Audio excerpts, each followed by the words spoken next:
Until a couple of years ago, I thought, like most people nowadays, that yes, there are so many unexplained ancient mystery sites and artifacts. So there must have been some ancient civilization that got lost, erased by time, right? What else? But then the events in my life developed in such a way that even to my own surprise, I embarked on the project of putting all these mysteries and unexplained artifacts and sites next to each other, kind of putting together a big puzzle. But when the pieces were put together, the overall picture, the result, surprised me immensely. It wasn't a very old lost civilization. It turned out that we are that civilization and we have lost ourselves, and not in some faraway ancient times, but very recently. And then, as one thing led to another, I found myself organizing also expeditions. I visited Spain, Italy, and Malta. And from what I saw over there out in the fields with my own eyes, it became absolutely clear that if we want to know where do we come from, we should not start with the assumption that we need to add lost civilization. What we'll have to do is rewrite the history thoroughly from scratch, because it seems that what we have been told in school for the history of the, let's say, the past 200 years would be more or less correct, let's say roughly 80%. And then as far as the alleged events that took place from 200 to more or less 500 years ago, the times of the Reformation, would be more or less half true. And then the history as we know it, about the events which took place some more than 500 years ago, a couple of thousand years ago, that is like, let's say, 10 or 15% true. Now, I understand that such a level of inaccuracy would be difficult to accept for most people. That's why what I'm gonna do is that I'm gonna show you various groups of ruins, one after another, and then at the very end, I hope that you will agree with me that our history has been tempered with to a far bigger extent than what even most alternative history researchers believe. The polygonal megalithic stonework of South America is a very well-known mystery. But is there any real grounds to suggest that it is very ancient, possibly even thousands of years old, when just by looking at it, it appears actually brand new? The erosion is minimal or absolutely absent. Of course, in these particular examples, we may deal with a very hard variety of stone, but what about these stone structures from the Middle East? They could reach quite an impressive height, by the way. You can compare them to the size of the trees next to them. They easily reach the height of a building that is a couple of stories high. This particular example is from a site called Horvat Karta, one out of the hundreds examples of such sites all over the Middle East. And the important thing here that they are also cut into rocks which are of the same hardness as those famous megaliths in South America. So the stone that they're made of is of the same hardness, yet look at the scale of their erosion. It cannot even be compared to the newish looking South American megaliths. Actually, many of them were buried and some are still buried with layers of earth. Also notice another difference. The South American megaliths are nicely located on the current ground level, while these are in cases below it. And actually the parts that were exposed, they got affected or completely eaten up by erosion, disappeared completely. And those that were buried and later on got exposed, that is what is left of these structures. The low quality repairs on the top obviously belong to a different culture altogether, because they have been placed on a surface which was already heavily affected by erosion. Hundreds of sites of this type lay out there in the fields. Nobody has ever studied them seriously, but it shouldn't be that way if we really want to know the truth about our past. They deserve much more attention. Their sheer size is absolutely impressive, and they are very, very old, although we don't have actually any reliable dating methods at all, because all the official dating methods are based on assumptions and guesses. But still, in this case, the erosion testifies as of their extreme age. Just think, these are some of the hardest varieties of rocks. How long would it take that meters of it gets eroded? This is very long time. If the data on the speed of erosion that you can find in the modern official books on geology is correct, which I don't think is the case, not even at the slightest, but if it was, then this structure would be easily a couple of millions of years old, or at least hundreds of thousands. According to mainstream geology, in the case of the hard varieties of rocks, we are talking in terms of millimeters of erosion per 1,000 years. The famous mysterious polygonal stonework, which is not found only in South America, also many fine examples in Turkey, in the south of Europe, in Siberia, in Khmer, nowadays Cambodia, and many other places. It did not just appear out of nowhere. There is a clearly visible continuation in the building techniques which gradually developed or devolved from the rock-cut ruins that I showed earlier, and the intermediary stage are what I call elf castles, just because the castles or fortresses built with the use of this technique are usually always on the top of the hills with fantastic views.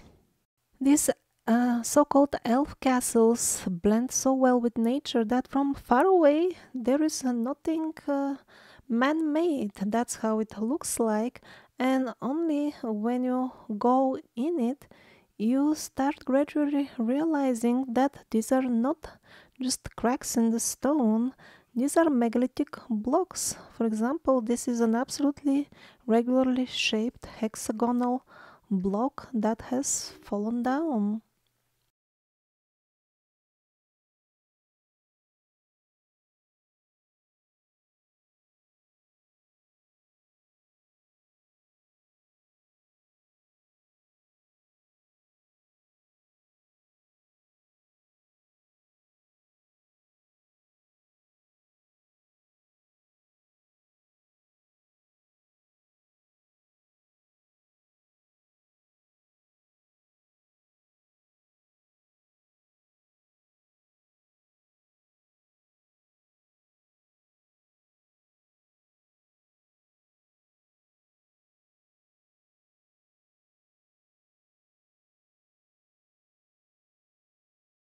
Now, this was an example of a relatively exceptionally well-preserved elf castle.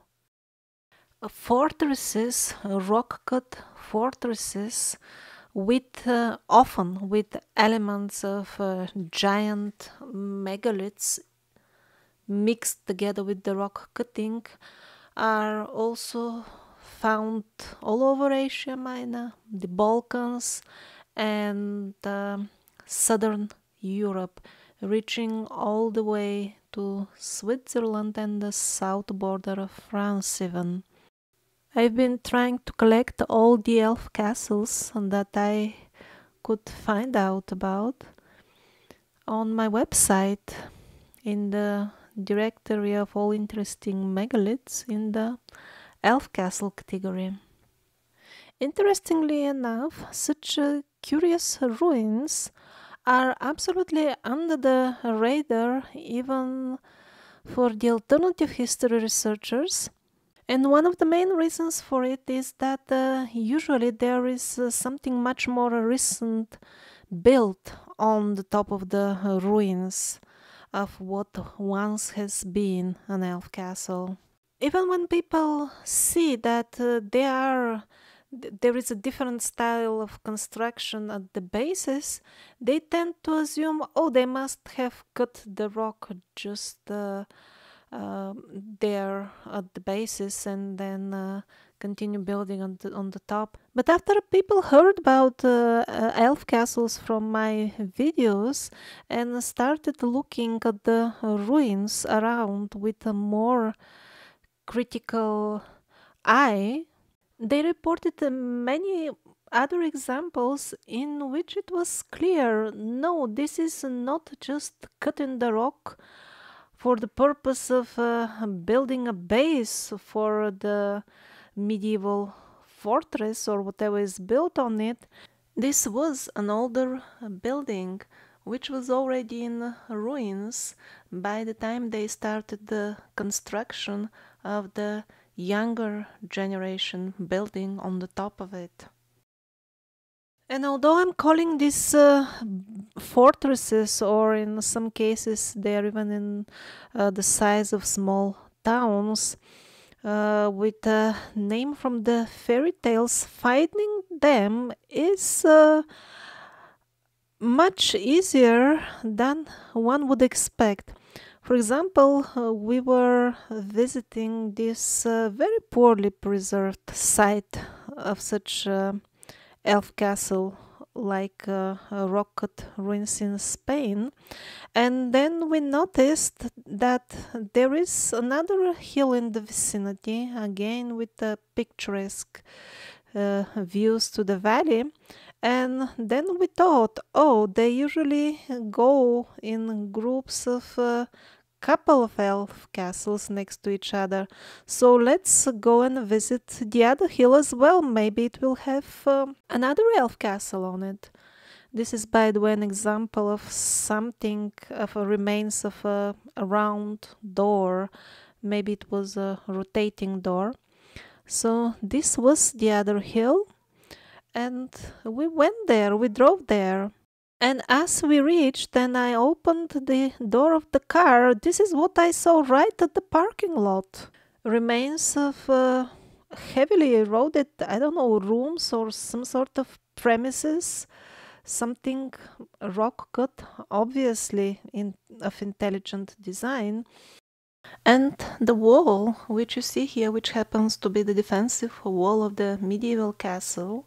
So obviously the older rectangular cutting was not done here to support the castle wall. It bears no connection with the idea of such a wall, and all around there were ruins of this sort that bear no connection whatsoever with the castle that was built on obviously what was already severely ruined at that time. Just one out of the 100 examples. On the left you see a smoothened by erosion staircase or some sort of cuttings, and on the right you see the defense walls of the castle. So what happens in reality is that tourists do visit such places and they read the official boards which assure them that this is, for example, a medieval castle or a Roman building or built by some unknown tribe and so on and so forth. And they naively believe this. And even when they notice, and that happened to me a few decades ago, I was actually in Turkey and I noticed this is very strange. This doesn't look connected to what's written there. It's weird. So at most, what people tend to do is to sometimes notice that it is weird and it doesn't match up with the rest of the stories they're telling us. But once we manage to raise this awareness that most of the so-called history that we were taught in school is lies craftily mixed with semi-truth and fiction, then people may become somewhat more mindful when they look at historic ruins and artifacts. So Baalbek in Lebanon is another very famous mystery site, and yet I'm not at all convinced that it gets the attention it deserves in terms of proper meticulous research. It seems that most people who go there to look at it arrive already preloaded with these ideas of either aliens or lost very old civilization, as if these are the only two options. And so such limiting ideas already serve as blinders, and when they go there, they concentrate almost exclusively on the trilitons, which are really impressive, no doubt about it. But what about the rest? Here on the top of the trilitons, we see a wall that is of a distinctly different character. And so based on such a partial observation, they return back and say, oh, the older stuff is very different and we don't know anything about that lost civilization. And it serves as a confirmation for the hypothesis that they already arrived with. But in reality, if we look around, we'll notice very interesting stuff in the so-called Roman parts of Baalbek. Actually, the entire inner courts of the large complex is also with very impressive size blocks made of them.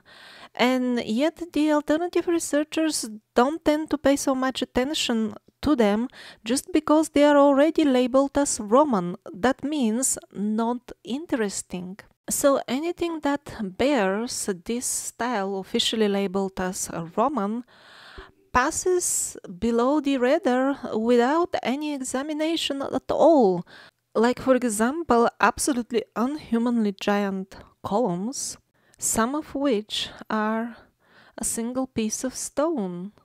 Some of them are even sparkle polished, which shouldn't have been possible if the alleged Romans who built it were the way we are told they were.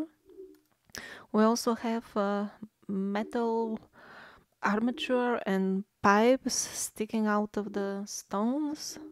And also in those Roman labeled parts of Baalbek, we have tool marks identical to those left by the tools that nowadays we call high-tech. And most importantly, in the inner courts of Baalbek, there is no clear boundary visible between the old giant stuff and the stuff labeled as Roman. Yes, there is plenty of evidence that there was an original building which got destroyed one or more times and was rebuilt and renovated and remodeled. We even don't know how many times. That is clear, but the point that is often missed out is that it's definitely not like there was something high-tech and very huge and then it got destroyed and then the small primitive people came and tried to renovate it. Not at all. The degradation of building techniques is definitely gradual. We have been losing our knowledge gradually. This is the important point. And this is not just in Baalbek, also in South America. Yes, we have the really fantastic, huge megaliths, and then we have the very primitive Inca work, but there is tons of stuff in between. You can't even categorize it. So even there, this degradation was not like a sudden gap. The same thing in Turkey, in Italy, in Greece. Multiple layers showing gradual degradation. The high-tech tool marks get less and less, and the buildings last less and less. It always amazes me how the polygonal stonework became synonymous and almost equivalent in the minds of many people to lost, very old civilization if it was obviously used by relatively recent cultures. One out of the many examples are the numerous temples of the Khmers. Most definitely we see polygonal work, each and every stone with size and shape of its own, nothing standard. So apparently there was a connection between these very old mysterious megaliths and relatively recent cultures. It's not just the polygonal shape of the stone blocks. Here we see the typical clams, same as those seen in Peru, Turkey, Greece, and so many other places. Pyramids, which make you feel as if you're in Central America. And also the very technique of building. All over the world we see the same thing. Blocks that are perfectly polished on the inside. And thus they fit each other with amazing precision.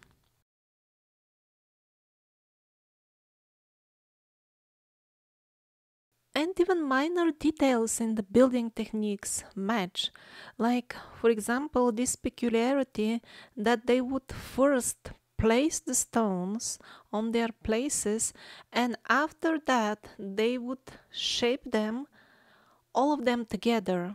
For example, this line has been obviously cut in the stone after the stones were already on their places. This is very commonly used. It's well known in Egypt, also in South America. So this and countless other parallels show that we are talking about a worldwide culture or civilization. And this wasn't in some faraway forgotten times, but very, very recently. Here in Angkor Wat, we have some of the original wooden doors even still standing, although they were out there in the open. And the climate is so warm and hot there, things rot very fast. That much recent stuff we are talking about. But unfortunately, it will be quite some time from now when the majority of people will become aware of their real past, just because from early childhood we are taught to always remain in this comfort zone and believe in the things that we've been taught when they were small, or in the things that most people believe in, even when they contradict the reality. And that is why very few people are ready to even consider an entirely different version of history, a version in which even as recent as a couple of 100 years ago, there were still isolated pockets of people who remembered a lot from the past, not only in terms of building techniques, but also much more important stuff like where did we, the humans, come from and why are we here. And by the way, something else very, very interesting that I observed on the old Khmer buildings is how we stopped building with huge megalithic blocks. It was again gradual. As we degraded gradually, the blocks got smaller and smaller, resembling bricks more and more, but they were still polygonal. Look at this. This is not your standard size brick. Here, this is probably somewhere exactly in the middle between polygonal stonework and bricks. Still, we can see how, for example, the small bricks, they were specially shaped, particularly for the noses of the characters that were being depicted.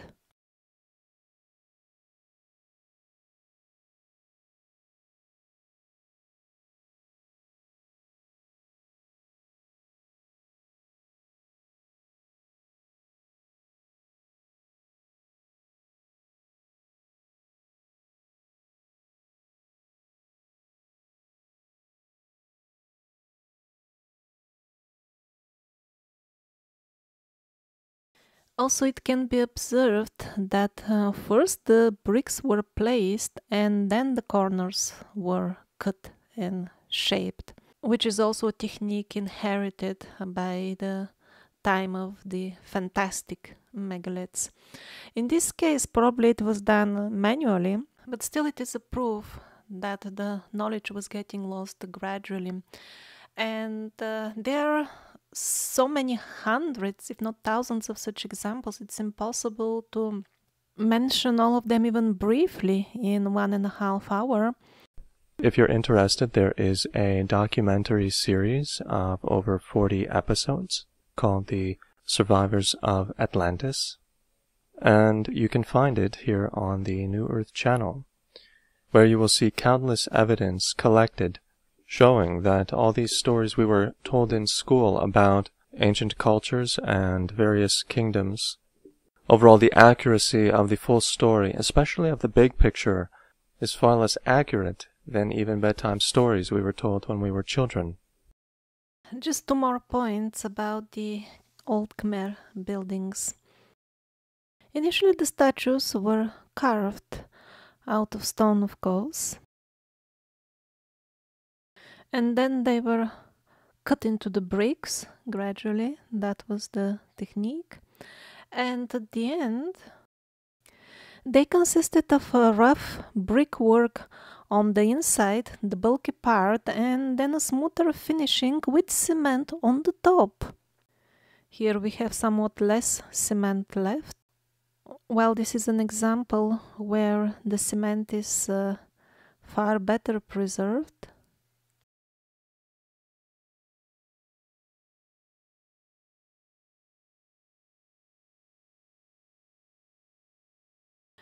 And this was a very commonly used technique all over Southeast Asia. For example, this is in Thailand, Ayutthaya.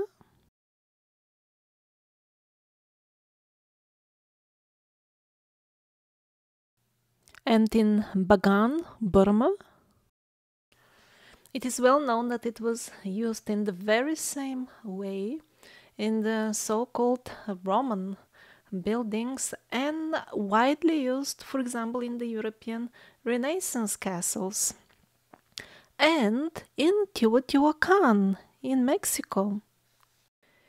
Yes, it was very widely used in the same way, and it was a very strong brand of cement, so to say, still holding at places. Now, if you visit the parts of Teotihuacan that has been prepared for tourists, you may get a very wrong impression about it because all this is 100% modern construction, and it reflects the idea of a certain artist who was told that it should have looked like that. But if you go in an areas where there are still parts of the old stuff left, the walls are covered with a thick layer of cement. And in those rare examples where there is something of the real old stuff left, around buildings like this, they are very huge squares, and all of them are cemented with quite a thick layer of cement. This is just one small example out of the thousands which prove that there was a lot of intercontinental travel, and not just in very ancient times. It was like this practically all the time. And one last point from the Khmer buildings. It is not unique to Khmer. We see it almost everywhere where there is a restoration attempt. Just observe the striking difference between the quality of the old artwork and the modern one, if I can call it even artwork. Just look at this, as if monkeys did it. The color matching, the gaps between the stones, the so-called design we have made.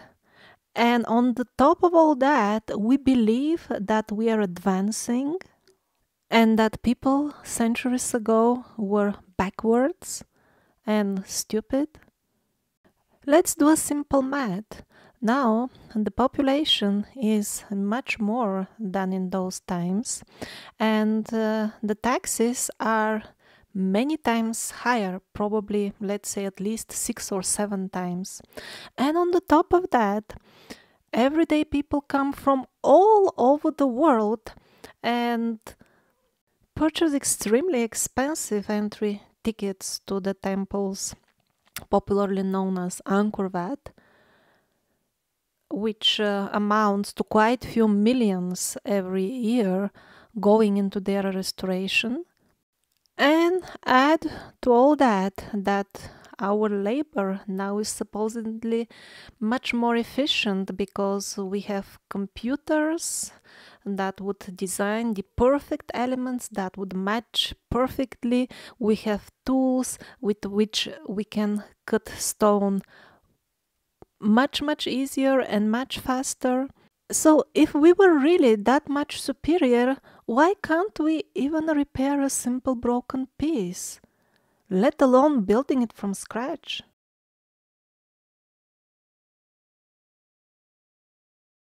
Now, an interesting connection with Baalbek can be made in modern St. Petersburg in Russia. So probably many of you already think, yeah, but this is neoclassical style. People felt nostalgia for the graceful forms of the antiquity, and they started just imitating and building in the same style. Yes, that is the official story we are told, but does it mean it's really true just because somebody said so and wrote so? For example, this is a comparison of an original column in Baalbek with a column from St. Petersburg.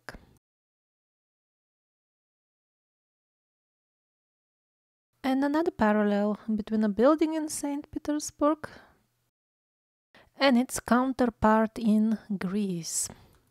So in both cases, we are told by the official books that all the stuff in St. Petersburg was built by absolutely uneducated, illiterate peasants who have never seen art of this style before in their lives, but a couple of young chaps came all the way from Europe and told them all about it. And the peasants started making these masterpieces. And it's not just the fine art. Those peasants really must have meant a business, because they erected with absolutely primitive means, allegedly, megaliths and columns. The columns being heavier than those of Baalbek. Just to give you a proper perspective of the size, this is St. Isaac's Cathedral. And this is a close-up of the base only of the columns. And this is the lower row. And these are the small ones on the top. Everything is monolithic, of course. And the peasants who allegedly built all this went as far as even using the same techniques as those used supposedly in deep antiquity. Here is your polygonal stonework, no standard size for the blocks, which by the way are of a very hard variety of granite. So how did the peasants know even minor details about the technique? Used by allegedly civilizations, cultures that are gone many centuries ago. Here we see the same appearance as if first the blocks were placed and then the cuttings in them were made. So in recent years, some people in Russia thought, this is interesting. So our forefathers were building such an amazing stuff a couple of years ago. Basically, there should have been some documentation left. Maybe this will help solve the mysteries about the same megaliths that were built in deep antiquity. So when they started their research, first of all, it transpired that all the original documents in terms of any details of how actually the building was done from the builders is absolutely missing. There isn't a single piece. And most of the stories about the architects and the people who allegedly took part in the construction actually don't have any tangible proof at all. They would be mentioned in the modern history books, often with prolific details about their lives, but there would be no reference of any source of this information. And when you try to find information from other sources, it turns out that this is like a phantom person who never existed or lived at a different time. It wouldn't be suspicious if a couple of the people never married and never left a family behind that would commemorate them or have any connection with them. But when all the people involved are like that, it starts looking fishy, the full thing. But forget about the people. Let's talk about the actual technology, the techniques used. How did they do it? How did they place these big columns? How did they transport them? Well, the answer to all this that is to be found in the official modern history books is highly unsatisfactory and often defies common sense. For example, it is said that they erected the biggest columns, pulling it with ropes, for 2 hours. Well, just for a comparison, similar or even smaller columns need a couple of days nowadays, and that is with the help of the most advanced cranes that we have at our disposal nowadays. Or, for example, they show paintings allegedly done at that time by eyewitnesses, by painters who were assured were looking and painting.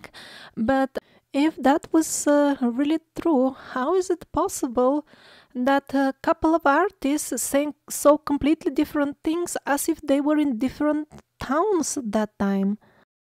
And some were painting, erecting of a column, others were painting a minor repair on an old structure. So it is suspicious from all sides, and especially the claim that this type of quality of artistic work can be done by absolute savages. Explicitly, they teach the Russian children at school quotes, like this is the most important information that they teach in school, is that this was done by people who have never even heard of any measurement units, what to speak of having any education or being literate.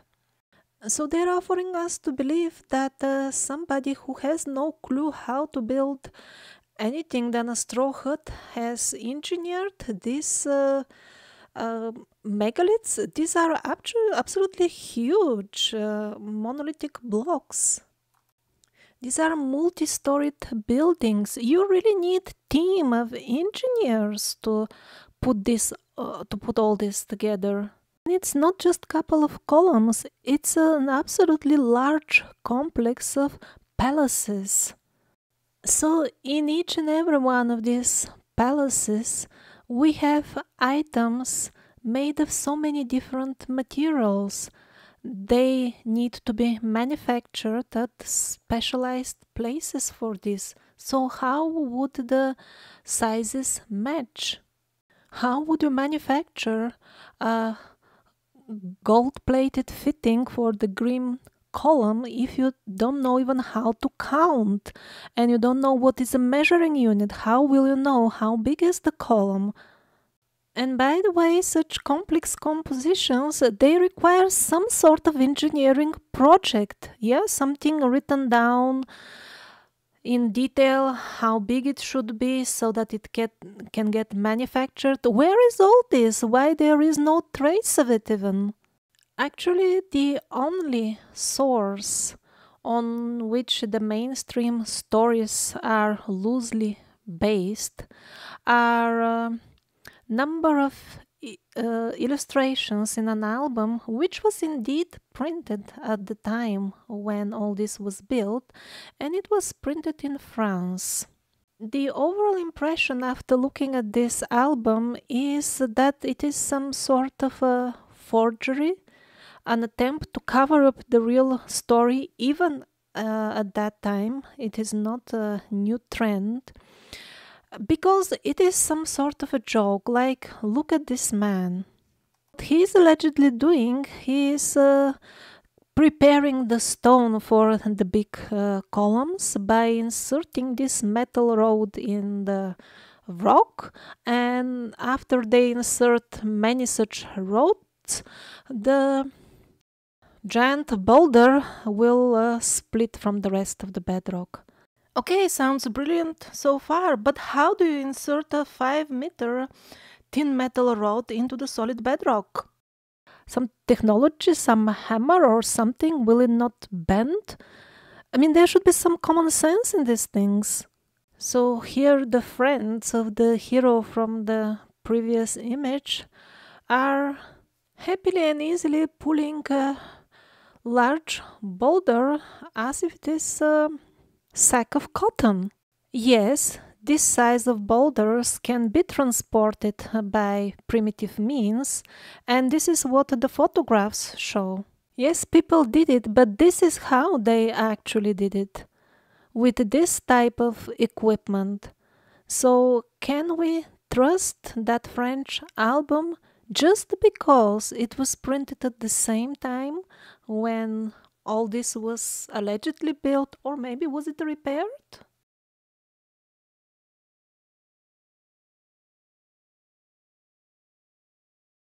This is the type of equipment that we use nowadays to transport that size of stones. And they are offering us to believe that people were just pulling them on a couple of shoestrings 200 years ago. And the strange things in the official version of the history of all that in Petersburg, there are just too many of them. Here they are transporting the huge columns in ordinary boats.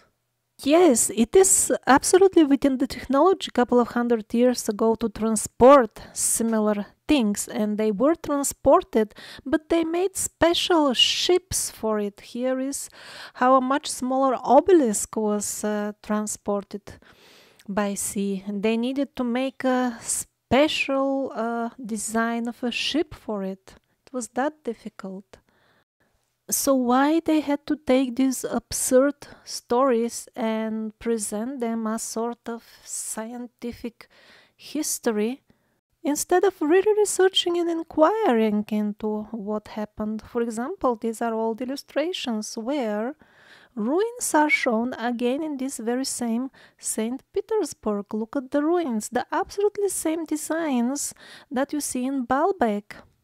And again, all this happened in very recent times, so the memory should have been alive. What about the people who really knew what actually happened? What happened to their children? And was it really by chance all these supposedly communist project to kill all more educated people and people who had knowledge of everything. Was it really some whim of the communists, or was it a continuation of all this plan that was already in action at the time when the album with the fraudulent illustrations was printed in? And by the way, there is an overwhelming evidence that there wasn't any need for peasants to drag heavy stones like idiots. Most likely, most of this wonderful stuff in St. Petersburg was actually cast out of geopolymer, a mixture that when hardens becomes non-different from natural stone. Why did they need to go to such an extent to hide the old techniques from us? And by the way, St. Petersburg is a very small fraction of all the questions about the so-called neoclassical style, which appears to be something completely different than what we are told. Maybe just one more point about the neoclassical buildings. Why are they buried so much with mud? The official explanation is that these are historical layers. My God, so in 200 years the people never swept the street and it piled up. In some cases it covered even 2 floors of the buildings. Extensive research was done by enthusiasts in Russia, and they found that in the most Russian cities, the buildings were just covered up. And there isn't even a hint about it in the official history. Also worth noting, when the first video about this was published more than a year ago, it got a lot of responses all over the world. Especially from America, where people reported the same thing in a number of cities. The buildings being just buried, sometimes even 2 floors high, and no mention about it in the official history anywhere. And of course, in many cities of Europe, it is absolutely the same situation. And some evidence emerged that over there as well, sometimes repairs were fraudulently depicted in the history as actually erecting the buildings. So definitely we are talking about a worldwide forgery of history. Also, around the time when all this happened in America, people sent me very interesting stories of the fires which devastated various big cities, and the explanations of those fires, I mean, they sounded dodgy. Like, for example, we had a fire that tossed trains across a lake, and there were balls of fire flying over the entire area, and the official explanation of all that is that the crops started burning. So I really wonder what kind of crops were those. Probably some trees which bear hand grenades as fruits or something like that. Yet another place where huge polygonal megaliths are part of buildings which belong to our relatively recent past is Japan.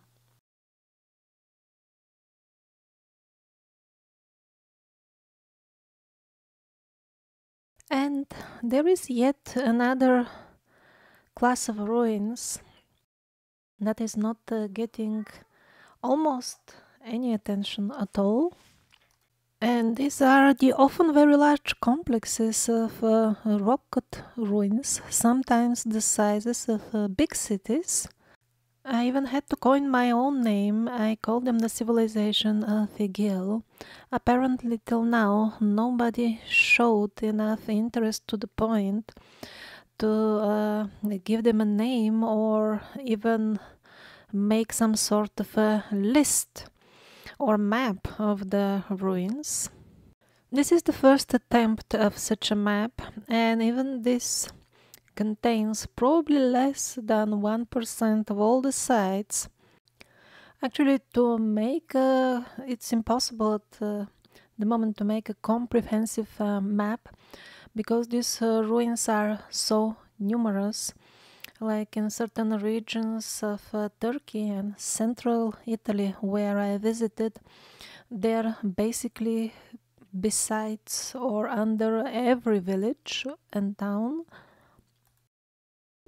And there are two main reasons for which almost nobody studies them as the remains of a single civilization.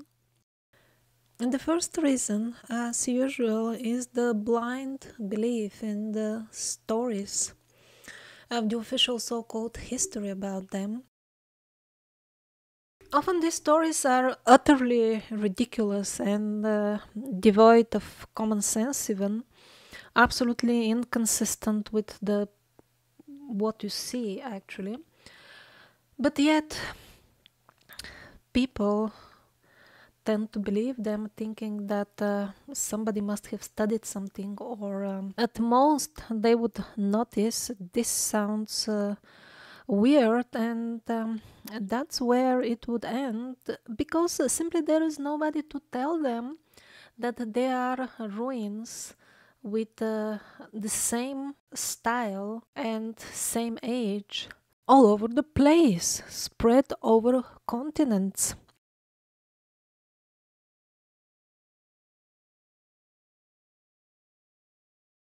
The way the official so-called historians deal with these ruins is either ignore them and leave them unprotected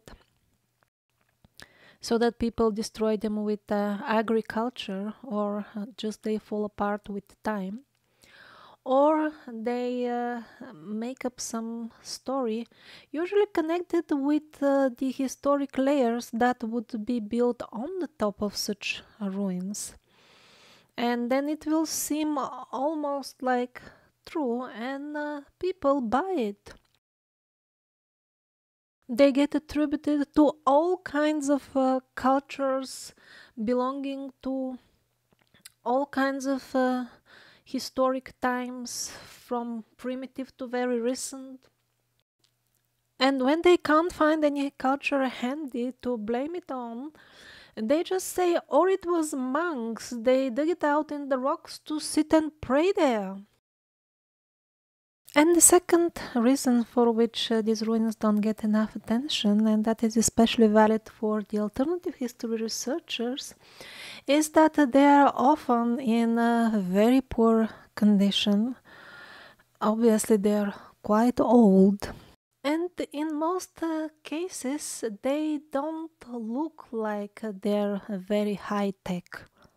And since landing places for saucers are not often found in the vicinity, sites, mostly the alternative history researchers tend to simply pass by.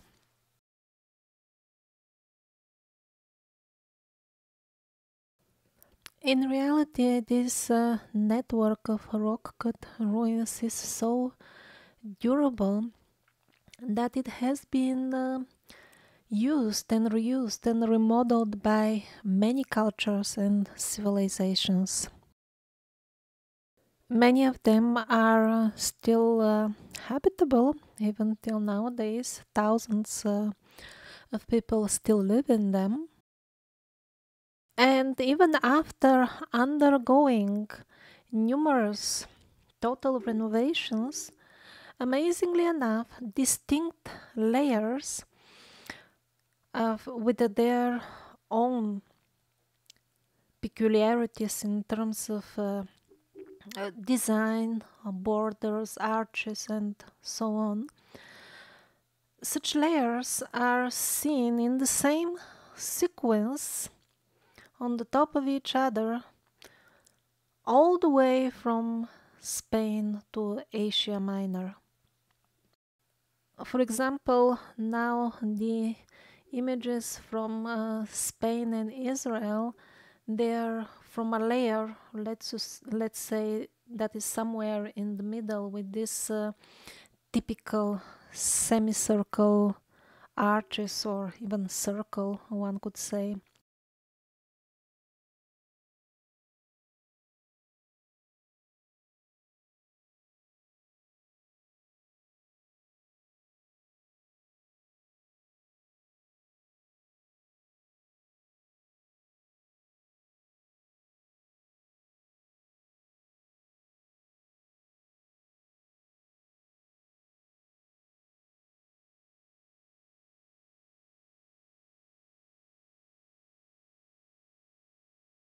So I coined the name Ruins of the Aiguille as a collective name for all the rock-cut complexes after the Aiguille castles in the Diyarbakir region of Turkey, very near to the border with Syria. Although most of what was there has obviously disappeared without trace, still we have something extremely rare. Few pieces of architecture have survived the onslaughts of time to show us how did the Aiguille cities look on the outside, so to say, because otherwise always survived the parts that were inside the solid bedrock. The parts that were on the periphery, they fell first with the earthquakes. Here we have some sort of a pyramid. Just to give you an idea of the proportions of the full thing, the line at the background, that's a staircase partially exposed.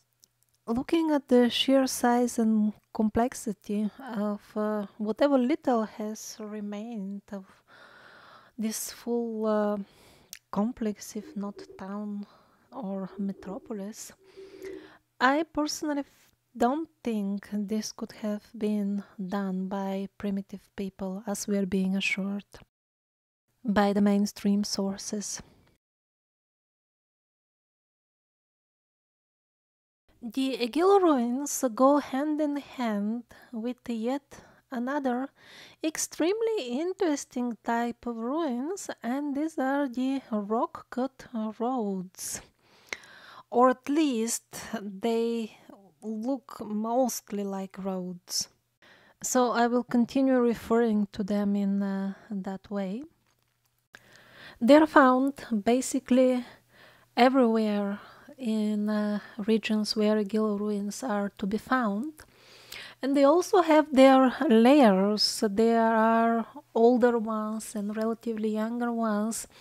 And the older the layers, the less can we make sense of them in any way.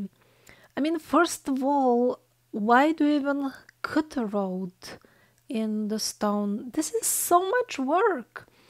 And often this is done in the fields where you don't have any obstacles.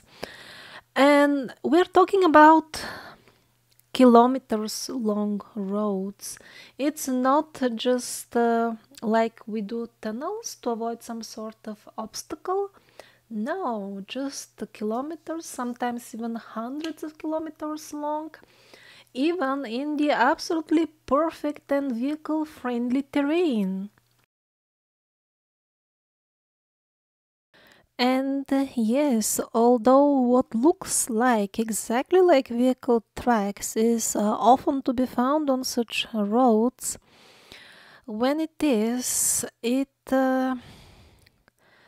gives rise to more questions instead of contributing to some sort of clarity. Okay, so if they are vehicle tracks, then what kind of a vehicle could have used them? Certainly, our cars or carts have no chance in those conditions. Often, tracks can be knee deep or even over a meter deep. Also, they can be so close to the walls of the road that any vehicle that we know of would get ruined by constantly getting scratched and hitting the walls of the road. And then at places we have such sharp turns that the vehicles that we are accustomed to would either get stuck or ruined. Or even if you find the road that looks somewhat normal and acceptable, excluding the fact that the vehicle has been with one wheel here, and excluding the tractor like marks that even crawl the wall.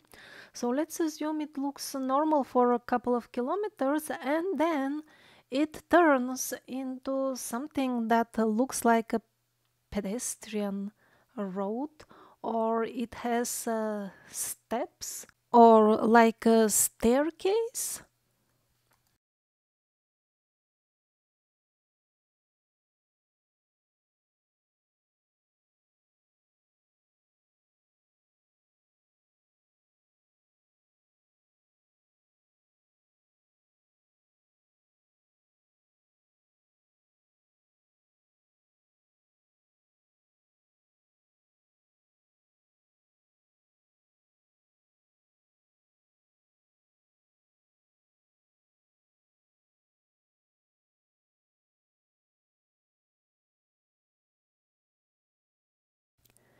Vehicle tracks are left in the stones, which belong to the relatively more recent historic times, like for example this one, which usually would get categorized like Roman, are somewhat easier to understand. Yes, probably chariots were passing by repeatedly and left these marks. But in other cases, it's very difficult to make sense of it all. Like this is in Turkey, and we are talking of fields entirely covered by a network of hundreds and thousands of tracks. Like you can see how the soft mud splashed when whatever vehicle or we don't know even what passed on this track. So when was that? What kind of vehicle it is? No uh, sign of anything pulling or pushing it or propelling it. Recently, they found one more field entirely covered with such tracks in Turkey. The size is 20 by 40 kilometers.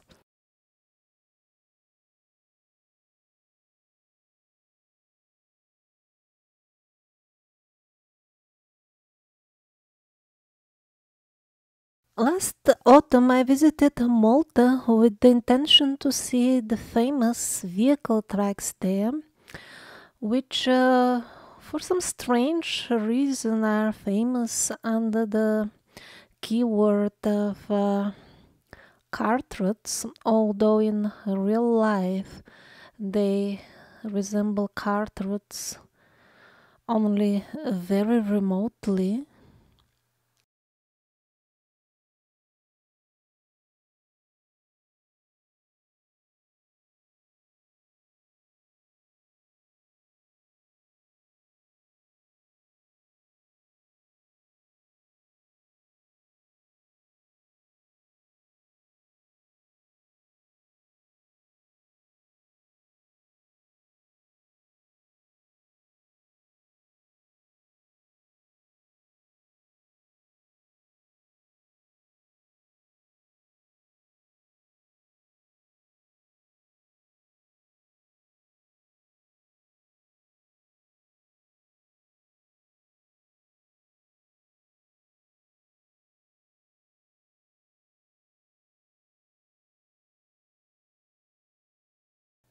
Well, little did I know that besides the vehicle tracks, I would find something far more interesting.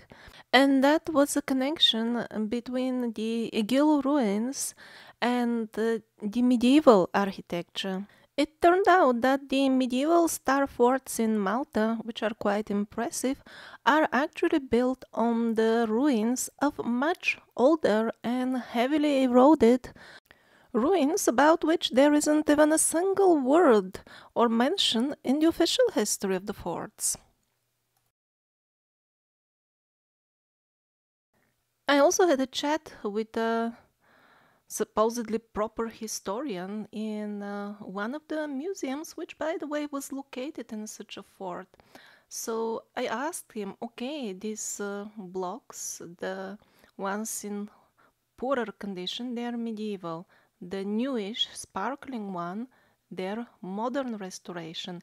Then what about the stuff below them? What is that? What was there before the medieval work? And he said, oh yes, there was some culture, unclear who was it, and in terms of how advanced they were, well, maybe they had a obelisk sticking out amongst their huts. Basically, the official version of the history of all this implies that the rock cutting must have been done in medieval times.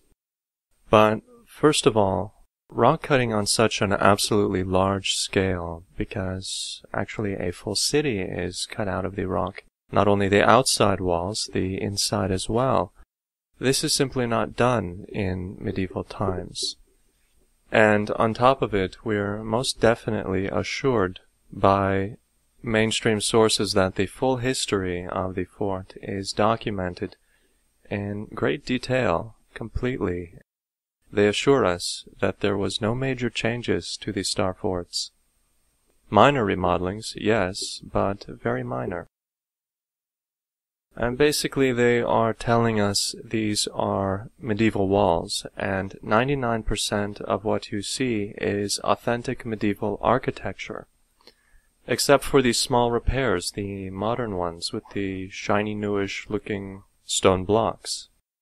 Now, what one can see over there on the spot in reality is that, yes, the star-shaped form is coming from the old stuff, the rock-cut portion, but aside from that, there is just an absolutely thorough remodeling of the place. Even the main entries were at different places in the older rock-cut star forts. They had to be closed because obviously the original design did not follow the logic of a medieval defensive port. The stairs were quite welcoming for potential enemies. Apparently the situation was different at that time. And we noticed this in all the numerous star forts in Malta. Always the older original entries were changed to new places, and new medieval main entrances were built. And practically anywhere you turn, there were changes. Everything was completely remodeled. Here you see the old rock-cut steps, something completely different medieval is on the top of them. Another example, this is the modern restoration. These are the medieval blocks. Then what about the massive rock-cut wall? If it was also medieval, then why the medieval blocks embrace a wall that is already destroyed, eroded? And if they were cutting this wall, then why wouldn't they cut also the one on its right side? Why would they remove all that stone to then build another wall if everything was following one single medieval plan, as the mainstream history assures us? For example, this is part of an arch. It's got chisel marks. It even has an official label that it was an arch.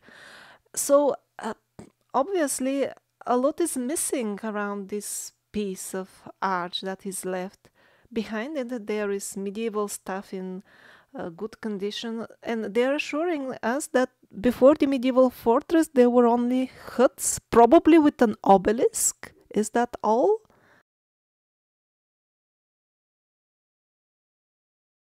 And the situation inside the town is very similar. They had to close the doors and windows in the original rock-cut structure because the medieval configuration was completely different. Another closed door. You can see remains of staircases which are now completely absent. These are not isolated cases. It's just everything was totally remodeled, and they're telling us that it was all planned and built in medieval times. It was not. And this is what most of the story that we have been taught in school boils down to. Semi-truth, distortions, sometimes cleverly done, perhaps in order to enhance, for example, somebody's political authority, giving them credit for building and inventing things which they actually copied from an older civilization, or for simply creating the hopeful illusion that we are a civilization that is constantly developing for the better, advancing, so to say. So since I'm running out of time, I want to share the conclusions of my overall research. The main things. What was the need, anyway, to replace the history of an entire planet with sick fantasies? And that's not very easy. They embarked on hundreds of years long project, if not thousands. Why all that? And then, since the history as we know it is mostly fraud, then what is the real history? Of course, the answers to these questions are based on far more research material than I just shared with you. This was just a quick overview of a couple of highlights, a very small part of everything that I managed to collect. So why all this circus of replacing the real history of the entire human race? In short, by making us believe that we are simply descendants of violent apes, and our consciousness is nothing else but a byproduct of chemical reactions, then it becomes much easier to turn us into violent apes without any higher purpose in life or any human sense in life. Because if one believes that he or she is just a large lump of molecules, then it doesn't even matter how do you live your life anyway. But in reality, in our bloodline, we don't have only savage cavemen. There were also other types of beings which most people, if they face them now, they would call them gods. And since we are descendants of those gods, we have an extremely valuable heritage that we can claim in terms of genetic heritage. That would be abilities that we would most likely classify as magical nowadays, which we have and we can use, but they're dormant, they're deactivated. And also, the other form of heritage is the divine knowledge, with the help of which we can live in eternal peace here on earth, a beautiful earth without pollution and without any wars. That is why the parasitic forces in society embarked on this grand project of totally erasing any memory of the times when people openly mixed with the races of gods, when people knew how, with their mental powers, to build protective shields around their communities so evil cannot penetrate in any form, and erase the memories of the times when we were using technologies which are more advanced than the ones we have now, and they were based on sound and other environmentally friendly principles. There were ancient books with the real ancient history, but they burned in the huge bonfires during the period that we call Reformation. Now they are presenting it as some sort of a religious movement because somebody wanted to translate the Bible into more understandable language and because of church bells and so on and so forth. But in reality, the Reformation was an extremely bloody and long-lasting war against the last remnants of the divine culture, which they have been undermining and making it rot from inside already for many hundreds, if not thousands of years.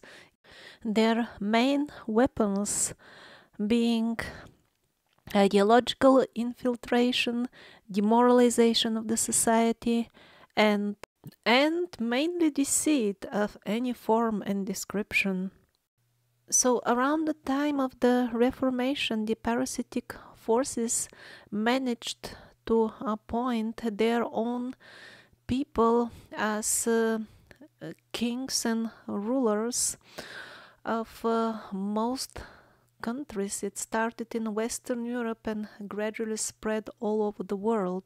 These were insurgent kings and queens who also took part in replacing the real history with forgery in order to remain alive, because the rule of law of that time was that if you take the throne without deserving it, the punishment is death.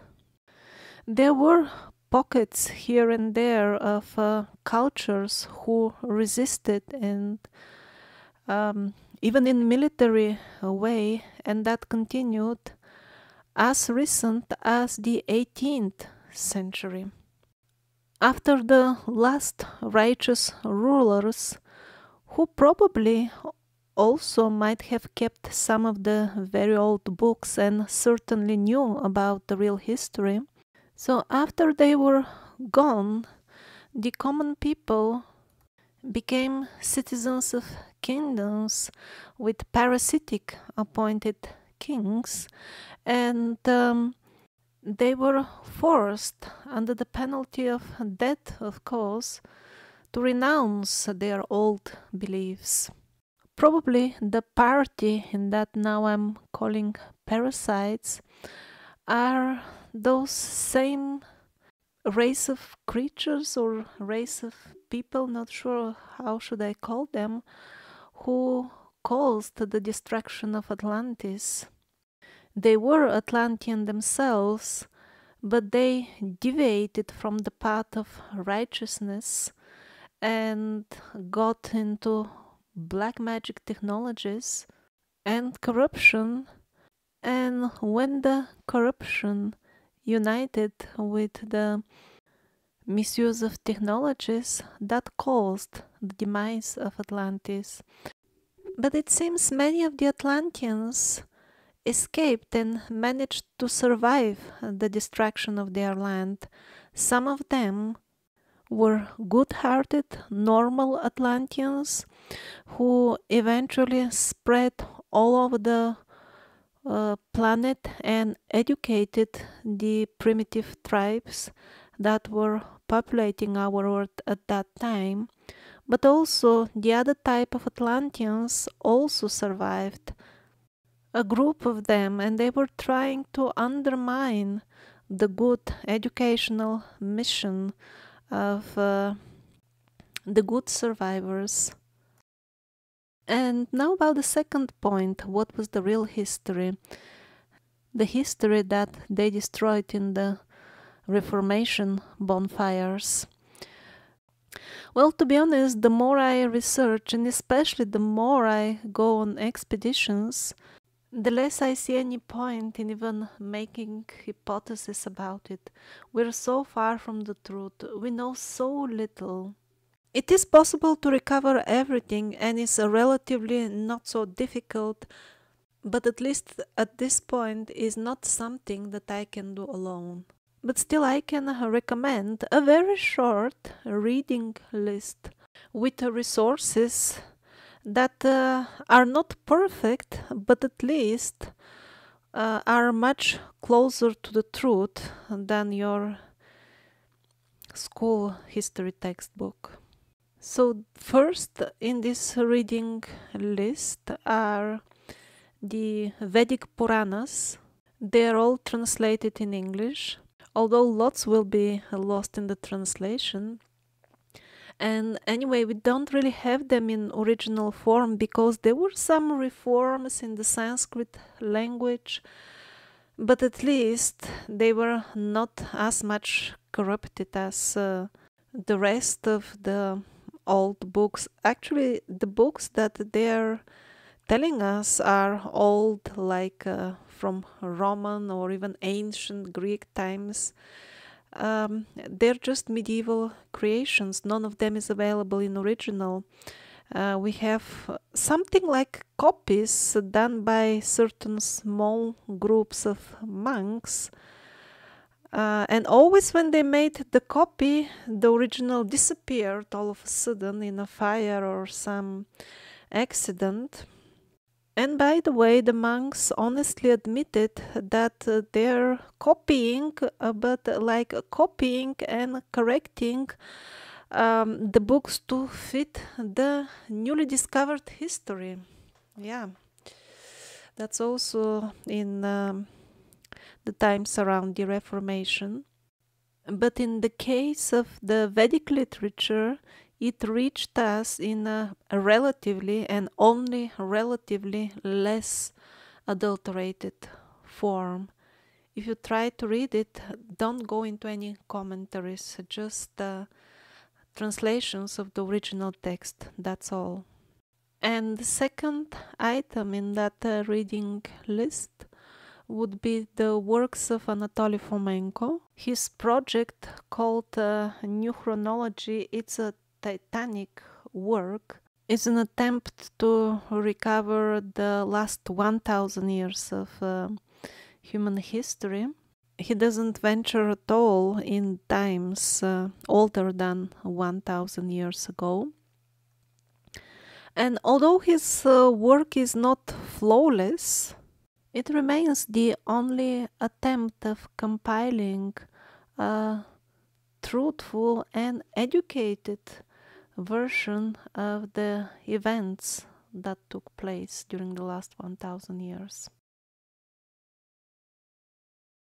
And although the human race, at least on a collective level, has turned away from the path of the eternal Dharma, the godly guidelines given to us by our engineers, the creators, our benevolent guardians. In the Vedas they are called Adityas. Although we have turned our face away from them, they did not forget us. Our forefathers did not forget us. Because they were magicians, they could see through the veils of time what kind of difficult times will be upon their descendants, and they even left messages for us. I'm just gonna read a few lines from a Hermetic text called The Lament of Hermes. And so the gods will depart from mankind, a grievous thing, and only evil angels will remain, who will mingle with men and drive the poorer wretches by force into all manner of reckless crime, into wars and robberies and frauds, and all things hostile to the nature of the soul. And then will the earth no longer stand unshaken, the sea will bear no ships, heaven will not support the stars in their orbits, nor will the stars pursue their constant course in heaven. all voices of the gods will be silenced. But when all this has befallen, then the Master and Father, God, the first before all, the Maker, of that God who first came into being, will cleanse the world from evil, and thus he will bring back his world to its former aspect, so that the cosmos will be once more be deemed worthy of worship and wondrous reverence. And God, the maker and restorer of the mighty fabric, will be adored by the men of that day with unceasing hymns of praise and blessings.